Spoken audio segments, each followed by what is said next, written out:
Peter Walker from FOMOfx. Welcome back to Australian Musician. Great to see you, Greg. Yeah. The last time Australian Musician caught up with you was 2016 at the NAMM show. Rob Walker, the co-founder of Australian Musician, had a chat to you, and we learned about Virtual Jeff, the digital whammy bar for the first time. Ian Moss, your business partner, was there on stand doing demos. A bit of water under the bridge since then. Indeed, indeed. It's but very fond memories, because that was, Ian and myself in the world's tiniest little booth with something that rocked the traditions of the whammy bar world. Ian was on his telly. I had a Maton Mini acoustic, and NAMM is like a circus, as you know. It's like, but I'm standing there with the whammy on an acoustic. I just do a dive bomb on an acoustic, and that would stop everybody. The people walking by would just go, "What was that?" So yeah, it's been a great journey, but it seems like a long one. But we're still here. We've got a very solid technology. It's a little more tricky than you'd imagine to actually come up with a mechanism like this. Yeah. Let's go back to the very basics for those who don't know what Virtual Jeff is. If you could briefly explain how it works. I can. Well, as every player will know, the whammy bar sort of stems from the 1950s. Paul Bigsby came out with the original, but they're mechanical devices. They are levers and springs which basically change the tension on the strings, which they don't like, and neither does your body. And you've got to make holes in the body to fit the mechanism and the springs in. This is basically I don't know how well you can see it there. This is basically a controller. It's a precision controller which fixes the one obvious problem that whammy's always had. When you let go, it comes back to exactly the middle again. So you're still perfectly in tune, which was always a problem on a whammy. It's got a unique sensing system in it, which doesn't need calibration and doesn't wear out. So that talks to, I'll see if I can lift it up here. That talks to a stomp box, and the stomp box has got the pitch changing process, which it's doing digitally. It's got a bunch of other features as well, but it means that now you can put this guy on an acoustic, on a telly or a Les Paul, all those guitars. I played a 335 all my life, and you couldn't put a whammy on it. Well, you could put a Bigsby maybe, but Ian always had a Strat with a whammy, and I had whammy envy. So that was kind of the inspiration. I thought you could do it digitally, and in my innocence thought I'd have one in a few days. A lot of money, a lot of research, and a lot of time, because it's got to be, these things aren't toys. They're part of your instrument. It's got to be instrument quality and instrument durability and instrument reliability. You just know when it's there. I can just do that, and it will do what it's supposed to do. That's Ian and I obviously have been around this game for a long time, so I've got the most overqualified crash test dummy in the world. So, which means I can not only, because, I've been a player too and an engineer, so I've recorded a lot and played a lot of guitars, but I can listen to Ian playing to it. We can tweak the pitch engine. I can see what he's doing mechanically, so we can optimize ergonomics. So it does more or less exactly the same thing as a conventional whammy, but there's no stress on the instrument. You don't have to muscle it because you're not fighting springs. You could tap it with your little finger if you wanted to. And it does a bunch of other things along the way, like the virtual capo, which is very popular because in the modern era, people are, dropping down a semitone, a couple of, C, E flat. That usually means bringing another guitar. Now you can just hit the button, because the capo goes, a normal capo goes up, but this goes both ways, up and down. Yeah. I believe the name Virtual Jeff is a reference to Jeff Beck. Yeah. When I did the very first prototype, and I was, very pleasantly surprised, but definitely surprised. And the first time I did a couple of bends like that with it, I thought, this is virtually Jeff Beck in a box.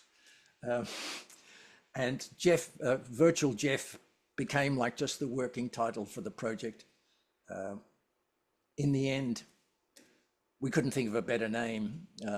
It's just homage to one of the great whammy players, and it's we weren't going to call it the Digital Whammy or the Digi Wham, or because it just sounded silly. Yeah. So that was Virtual Jeff. We went through a whole process that used it drove a third-party pitch device via MIDI on the original guy. We knew we had to get our own pitch chip inside it. We knew there was work to do on. There's actually quite a bit of processing goes on. Virtual devices don't have a lot of feel. They might be very linear, but that's not how we think or play or react. So there's a lot of that sort of stuff built in. And because it's so flexible, for example, you may or may not be able to see. I'm on setting A, which I've just set here like for a semitone down and a semitone up, and I can change that with the buttons. So now I'm 4 semitones down. But if you're set like that on one setting, and there's another setting B, I've got that set for an octave each way. Now, if you think about moving the arm, if you're moving the arm this much to change it a semitone, and moving the arm the same amount to change it an octave, it's quite a different kind of response that you need to kind of adjust to in your head. So there's quite a bit of sort of AI style programming that does that translation and dynamically changes the sensitivity depending on what settings you've put on the box. It's Greg, I turned into a computer nerd in the 90s, because I took up programming because I'd come home at 3 or 4 in the morning. There was no all-night TV. Everybody else was fast asleep. I taught myself programming on a little machine with 4K of memory in hexadecimal. And so I've stuck with that because it's a great way to develop. You need to do all this at high speed, and that's the perfect code for it. So. Yeah. Sorry. Going back to 2016, not only were you at NAMM, but you won Best in Show, which is a very prestigious award voted by the late Sammy Ash, who used to run a chain of music stores, Sam Ash. The stores very sad to see him. Yeah, stores are still going, but he could have voted for numerous products, but chose yours. That must have been a very special moment. That was for us, we had no idea at the time. We were on the stand and the awards show, and we were setting up. We had no idea we were going to get an award, so we weren't even there. And then as the show opened, the doors opened, and this horde of press and media and come rushing up to the stand telling us. But yes, Sammy, a real loss, because that man was a gentleman and a supporter of the industry. Yes, he had his own stores, but he supported he recognized what was going on, that this was kind of a bit of a revolution. Embarrassingly, I didn't recognize, I didn't know him, and he came on the booth and I gave him the whole explanation and all that sort of stuff, and he said, "Oh, look, this is great. If you need any help, here's my number," and gave me his card with his personal number. And I looked at the card and it said Sam Ash, and said, "Oh, so you work for Sam Ash? Cool." And he laughed, of course. But yeah, he that kind of encouraged us to go to Virtual Jeff Pro. Up until then, it was a great idea and we've solved a bunch of problems, and we could see it had the potential for revolution. But after that, we started down the journey of the developments and getting into mass production and stuff, which is a long road. Yeah, as you know. And tell me about the modifications and developments since the original prototype. Where is it at now? Well, we didn't have the virtual capo originally. I can show you a couple of things very quickly if that, sure. that will work okay. Yeah. So here I am in mode A. So that's bypass, that's active.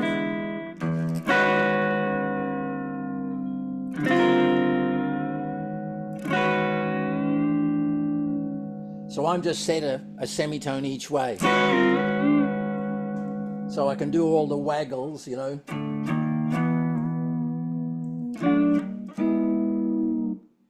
But I can go to mode B and I'll crank it up, Greg, stand by. Okay.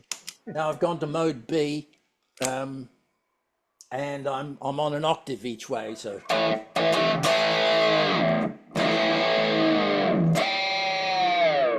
All that. So I can go up and down, do all that kind of stuff. And there's a couple of the features. Let's turn that. If you apply a couple of foot switches to the box, and basically just normal foot switches, I've just thrown that together. Now you get access to hold and blend. And hold is basically a feature. I'll just change. So now I've set A to 2 semitones down, 3 semitones up. So I can, now that I'm down there, I just press hold and it'll stay there, even though I've let go of the arm.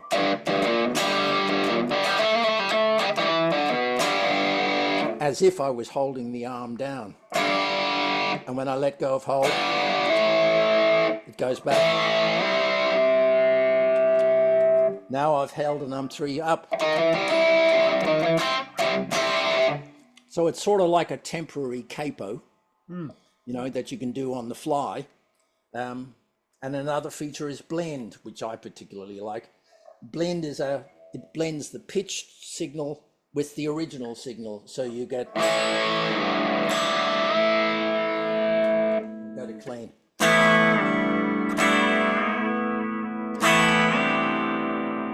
So you're hearing both of them at once. Now that makes all the waggles quite sort of luscious, because you get that little bit of chorusing.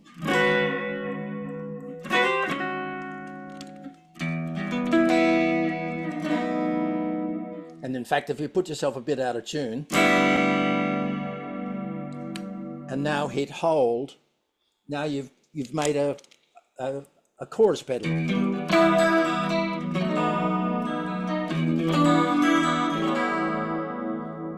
Because you've blended a normal signal, a slightly pitch shift signal, and you've held it there. Now there's a bunch of other. If you think about something like blend, I'll go to the capo just to give you an idea of that.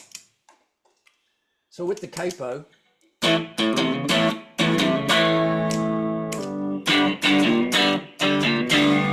I've just capoed down.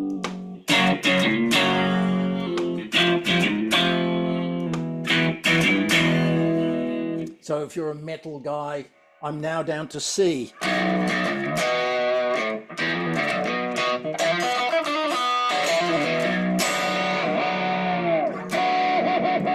So I don't have to retune, you know, one guitar, I can go the other way.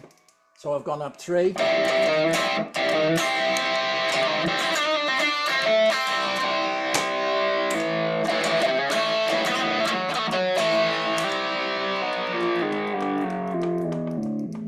Now I'm down an octave.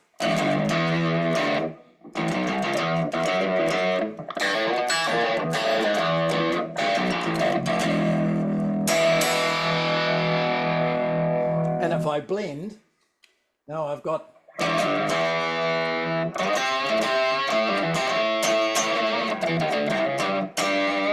Now I've got normal pitch with an octave. If I just come up a bit, now I've got it with a fifth. A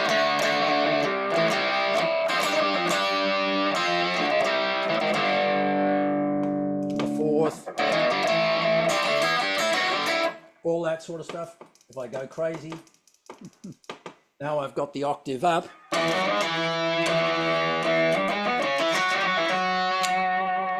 So, you know, for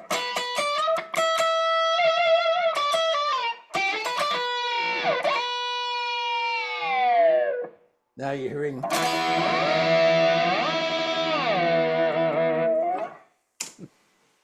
Amazing. So when you throw the capo with the blend, with the hold, there's a lot of, you know, a lot of potential. Yeah. We actually have something. Sorry, we have something new, but carry on, Greg. Sorry.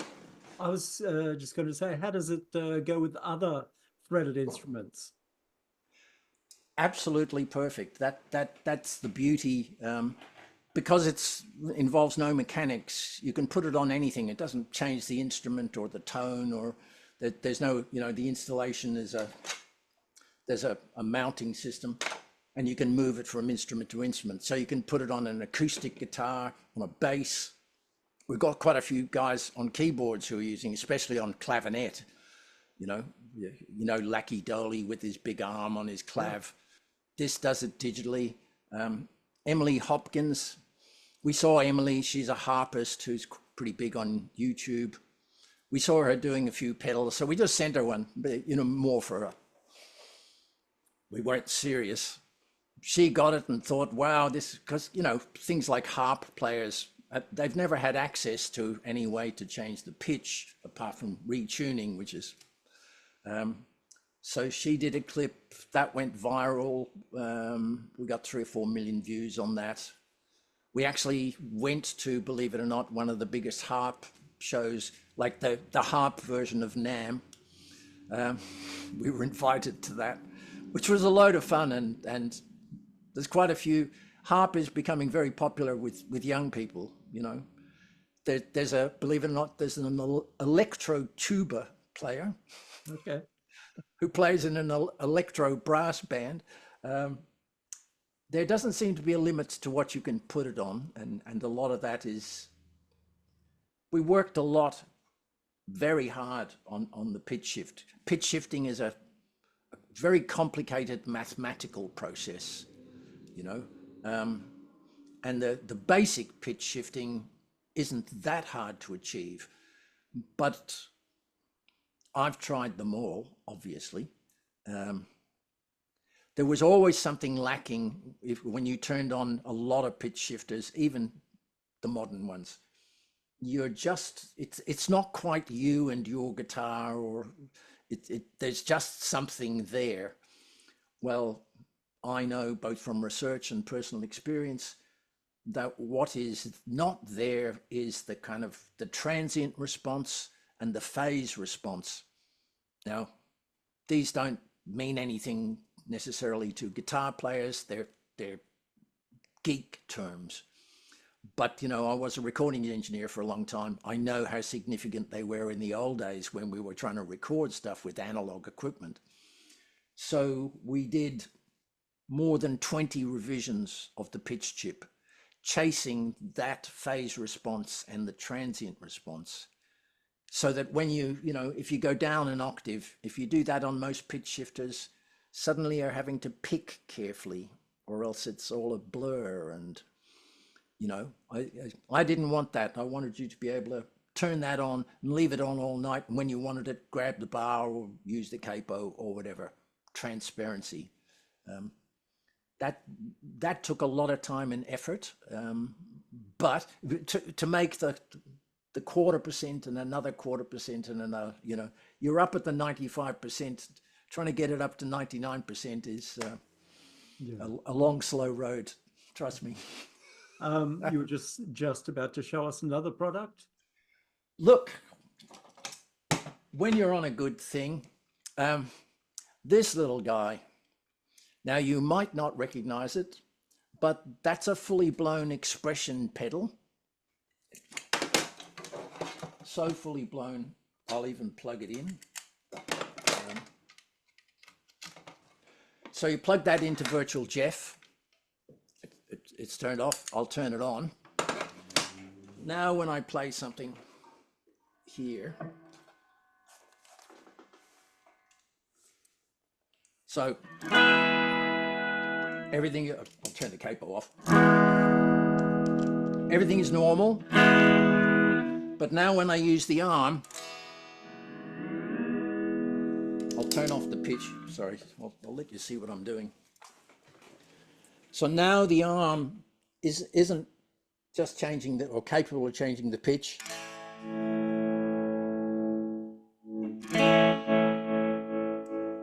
Now it's an expression pedal. So you're controlling the volume. And when you go above the middle, now it turns into a +9 boost. So now, you know, when it's your turn for the solo, you just turn it up. Now you can leave it there. And then just hit the button, then you... So it's an expression pedal and a boost pedal, all coming straight off the arm, which you can use independently of the pitch, or you can turn the pitch on and you can do both at the same time. So you get the volume coming up while the pitch comes up, and, you know, any of those combinations. So it's I mean, expression pedals have always been handy, but they're big and they're bulky and they've got pots in them that get noisy and you've got to route the signal through it. And boost pedals are great, you know, I built them for Ian for years. But this is absolutely pristine boost, and the entire thing, one cable, no power supply, no extra signal routing. So your signal's not going through more cables to go through the pedal and the boost. It's all inside Virtual Jeff. You update, you put a driver into Virtual Jeff, which is the update, and then you plug in vol. And you know, things like obvious things that guitar players, you've got one guitar that's got hot pickups and another guitar that doesn't, you know. Well, that's kind of okay, but some of your pedals want a certain level signal, and so you just put vol in line, and when you want to use the low output guitar, you just turn it up 6 dB with vol, because when you move the arm and you change the volume, now if you turn vol off, it remembers where you were, so it latches at that volume. So it, you know, you could, for this gig, you want to just drive the amp hard all night. You just set up vol, pull it up to +9, turn it off. Now you're at +9 all night. Yeah. It's precise. It doesn't cause any more distortion. You know, I've played enough gigs, and certainly Ian's played a million times more than I have. And we all love toys, myself especially. But playing is, you know, performance is hard work, and these things just make the setup easier. They make the outcome easier. Having it on your hand, not having to run back to the pedal board, and, you know, they're all considerations if you're trying to play music, because in reality you should be focusing on the music, not on the, you know, the pedal board tango. Yeah, there are a couple of important things coming up soon. What can you tell us about that? I can. Look, the stage we're at with all of this is we are in mass manufacturing with Virtual Jeff, and we've done essentially test marketing, etc. We haven't really taken it to the next level, and that is a big global and Australian launch of the product, and the new products to follow. So through an organization called Birchal, which is an investment platform, we've set up it's what's called crowdsourced funding. Now, it's not like funding a product.